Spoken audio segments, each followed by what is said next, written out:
नमस्कार दोस्तों, स्वागत है आपका एक बार फिर से हमारे इस चैनल सनातन बेला पर। दोस्तों, अगर आप अपने जीवन में कुछ नया सीखना चाहते हैं तो चैनल को सब्सक्राइब जरूर कर लें। दोस्तों, नवरात्रि, शारदीय नवरात्रि कब से शुरू हो रही है? कलश स्थापना की सही विधि क्या है? सही समय क्या है? नवरात्रि में दशहरा किस दिन है?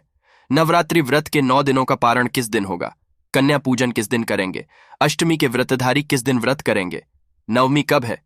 संपूर्ण जो कंप्लीट जानकारी हर नवरात्र से जुड़ी हुई वो सारी आपको इस वीडियो से हासिल होने वाला है। तो दोस्तों, प्रसन्नता की बात है कि इस बार माता रानी हमारे यहाँ आ रही है। बहुत ज्यादा प्रसन्नता की बात है, क्योंकि देखिए, वैसे तो 4 नवरात्रि पड़ती है, 2 गुप्त और 2 प्रत्यक्ष। और इस बार यानी कि विशेष जो कार्तिक महीने की नवरात्रि होती है वो बहुत विशेष होती है, बहुत ज्यादा विशेष होती है। तो इसमें कुछ विशेष चीजें हैं जो कि नहीं करना चाहिए। जैसा कि आप जानते हैं कि नवरात्रि के पूर्व कुछ विशेष तैयारियों को करके रख लेना चाहिए। इस बार माता जिस वाहन से धरती लोक पे आ रही हैं है हाथी। हाथी पे उनकी सवारी यानी कि हाथी पे सवार होकर आना सुख, संपन्नता और वैभव प्राप्ति की तरफ इशारा करता है। तो माता इस बार काफी प्रसन्न चित्त मुद्रा में आ रही है, भक्तों को अभय प्रदान करने, सुख वैभव से भरने। तो हम सभी अपनी अपनी तैयारियों में लग जाए। क्या करना है, कैसे करना है, तो वो संपूर्ण जानकारियां जो है वो आपको बताने वाला हूं। दोस्तों, वीडियो आपको पसंद आ जाती है तो एक लाइक जरूर करिएगा और चैनल को भी साथ साथ सब्सक्राइब कर लीजिएगा। आपको इस तरह की जानकारी रहेंगी। साथ साथ पितृपक्ष से जुड़ी हुई जानकारियां जो है वो मैं दे भी रही हूं और दे चुकी हूं, तो आप लोग चैनल पर जाकर के चेक कर सकते हैं। देखिए, नवरात्रि की शुरुआत जो हो रही है वो इस बार कब से हो रही है, ये महत्वपूर्ण है।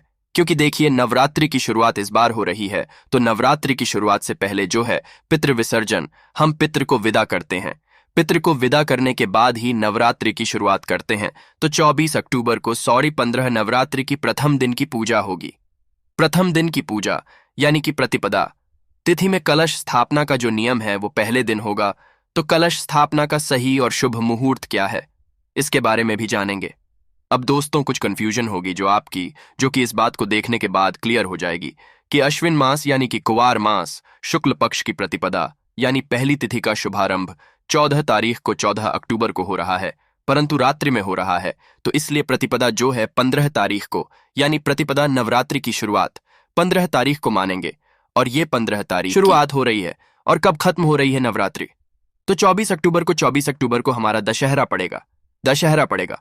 और जो लोग नवरात्रि के 9 दिनों का व्रत करेंगे उनका पारण भी 24 तारीख को होगा। तो ये चीजें तो आगे भी आपको मैं जानकारियां और देती रहूंगी, लेकिन अभी तब तक के लिए बता दूं कि दशहरा 24 अक्टूबर मंगलवार के दिन मनाया जाएगा। घट स्थापना का सही और शुभ श्रेष्ठ मुहूर्त होने वाला है। तो कब होने वाला है, तो 15 तारीख को सुबह 11:44 से दोपहर 12:30 तक। दोस्तों, काफी कम समय है और जैसे ही तिथि पास आ जाएगी वैसे देखा जाएगा। अगर कोई ऐसी तिथि है जो आपको सुबह में भी काम चलाओ टाइप की हो, जो कि आपका काम चला दे, तो फिर देखा जाएगा। नहीं तो कंप्लीट और सबसे अच्छा मुहूर्त तो मैं आपको स्क्रीन पे दिखा रही हूं। इस मुहूर्त में आप अपनी कलश स्थापना कर लीजिएगा। ये हो गया। अब दूसरी चीज आपको यह ध्यान रखना है कि माता रानी की पूजा में कुछ विशेष करनी होती है, जिसके लिए कि बहुत सारे प्रश्न हैं कि क्या नवरात्रि में ये जो पितृ का टाइम चल रहा है, यानी कि जो पितृपक्ष का टाइम चल रहा है, इस समय काल में हम नवरात्रि की तैयारियां कर सकते हैं या नहीं। तो देखिए, पितृ विसर्जन के दिन मेरी बात को ध्यान से सुनिए। पितृ विसर्जन के दिन जब आप अपने पितृ को विदा कर लेते हैं, विशेषकर ये 12 बजे के पहले ही पितृ को विदा करने का कार्य हो जाता है। जैसे घर में हम कढ़ाई चढ़ाकर पुण्य वगैरह, मतलब कहा जाता है ना कि कढ़ाई आज जरूर चढ़ानी चाहिए, में से धुआं निकलना चाहिए, इससे भी पितृ की तृप्ति। ये थोड़ा सा बड़ा मैटर है, लेकिन मैं आज बता दूं कि 12 बजे तक जो खाना बनाते हैं उससे वगैरह करते हैं, पिंडदान वगैरह करके उसके बाद आप अपनी नवरात्रि की तैयारियां कर सकते हैं। वैसे पूजा की जो छोटी मोटी तैयारियां हैं वो आप पितृपक्ष में भी प्रारंभ कर सकते हैं। वैसे जो नियम है वो ये है कि मूर्ति वगैरह लाने का काम है, तो आप पितृ को विदा करने के जस्ट बाद आप जाकर के ये मूर्ति वगैरह लाना, माता के लिए चुनरी, नारियल, ये सब लाना हो तो आप कर सकते हैं। कोई दिक्कत वाला बात तो ये चीज याद रखिएगा। आप और कन्या पूजन कब करें, तो देखिए, कन्या पूजन आप अष्टमी में भी कर सकते हैं और नवमी में भी कर सकते हैं। तो यानी कि 23, 24, 22, 23 दोनों ही दिन हम कन्या पूजन कर सकते हैं। तो ये चीज भी ध्यान रखना है। और एक चीज और महत्वपूर्ण बताती हूं, यदि आप कन्या पूजन नहीं करते हैं तो देखिए, आपको कन्या पूजन यदि कहीं से कन्याएं मिल जाती हैं तो कर लेना चाहिए। नहीं तो मंदिर में अष्टमी या नवमी तिथि में जाकर माता को पूरी, हलवा, चने का भोग लगा देना चाहिए। वहां यदि कुछ कन्याएं मिल जाए तो उनको दक्षिणा देकर पैर छूना चाहिए, इससे भी मां की कृपा हासिल होती है। साथ साथ एक चीज का और ध्यान दीजिए कि नवरात्रि प्रारंभ हो रही है, तो कुछ अपनी मानसिक रूप से आप तैयारियां कर लीजिए कि आपको क्या और कैसे करना है।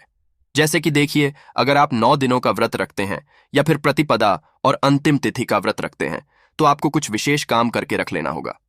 जैसे कि देखिए, नवरात्रि में जो व्रतधारी होते हैं वो व्रत के दौरान उनको बहुत ज्यादा साफ सफाई की आवश्यकता होती है। तो घर को साफ कर लीजिए, अपने मंदिर को साफ कर लीजिए, किचन को साफ कर लीजिए। तो ये काम आप पहले भी कर सकते हैं और श्राद्ध पक्ष में भी इस काम को कर सकते हैं। तो ये सब चीजें, जैसे कि घर में लहसुन प्याज बना होता है, वैसे तो पितृपक्ष ही लहसुन प्याज बंद हो जाता है, लेकिन जिनके यहां बना होता है और नवरात्रि में नहीं खाना है, क्योंकि कुछ लोग नवरात्रि में भी खाते हैं और कुछ नहीं खाते हैं, और पितृपक्ष से ही लहसुन प्याज बंद हो जाता। तो अगर ऐसा कुछ है तो नवरात्रि में अपना लहसुन प्याज वगैरह सेपरेट कहीं रख दीजिए, हटा दीजिए, और अपनी रसोई को बहुत अच्छी तरह से भली भांति साफ कर लीजिए। और क्योंकि माता आ रही है, माता के आने से पहले कोने कोने जैसे दीवाला की सफाई करते हैं, आप लोग उस तरह से आप लोग कर दीजिएगा। अब दूसरी चीज है कि कौन सा पाठ करना है। इसके बारे में बहुत कंफ्यूजन रहती है दोस्तों, तो वो मैं अभी आपको बताती हूँ। एक चीज आपको बता दूं दोस्तों कि आपको वीडियो पसंद आ रही है तो आप लोग बताइएगा जरूर और लाइक जरूर करिएगा। आपकी लाइफ देते हैं, चैनल को भी साथ साथ सब्सक्राइब कर लीजिएगा, क्योंकि इस तरह के आने वाले की जानकारी आपको मिलती रहेंगी। और देखिए, एक और चीज बता दूं, ये जो नंबर है उस पे आप कुंडली दिखाने के लिए संपर्क कर सकते हैं। जैसे कि स्क्रीन पे जो दिखा रहे हैं वो केवल और केवल वही मेरा नंबर है। आपको कमेंट बॉक्स में बहुत सारे साधना पांडे के नाम से नंबर मिल रहे होंगे, तो वो स्कैम है, फ्रॉड है। तो उन नंबरों पर बिल्कुल भी भरोसा नहीं करिए। तो देखिए, मैं कह रही थी कि और आप क्या कर कौन सा पाठ कर सकते हैं। तो जो भी पाठ करना है, एक दिमाग अपना सेट कर लीजिए कि आपको नवरात्रि में कौन सा पाठ करना है। कुछ लोग दुर्गा सप्तशती का पाठ करते हैं। दुर्गा सप्तशती के पाठ की विधि सभी जानते हैं, फिर भी मैंने बताया हुआ है चैनल पे तो दुर्गा सप्तशती की पाठ करते हैं, और साधारण विधि से जो सप्तशती पाठ नहीं करना चाहते, दुर्गा चालीसा चालीसा ये पढ़ लीजिए। उसके बाद माता की आरती कर लीजिए, और माता के नवार्ण मंत्र का या फिर AUM किसी भी मंत्र का माला जप आप लोग जरूर करिए। आप भले ही का पाठ करें, लेकिन माता के मंत्र का एक माला जप आपके लिए वरदान की तरह साबित होगा। तो बिल्कुल इस वरदान को हाथ से जाने ना दीजिएगा, आप लोग जरूर इस काम को कर लीजिएगा।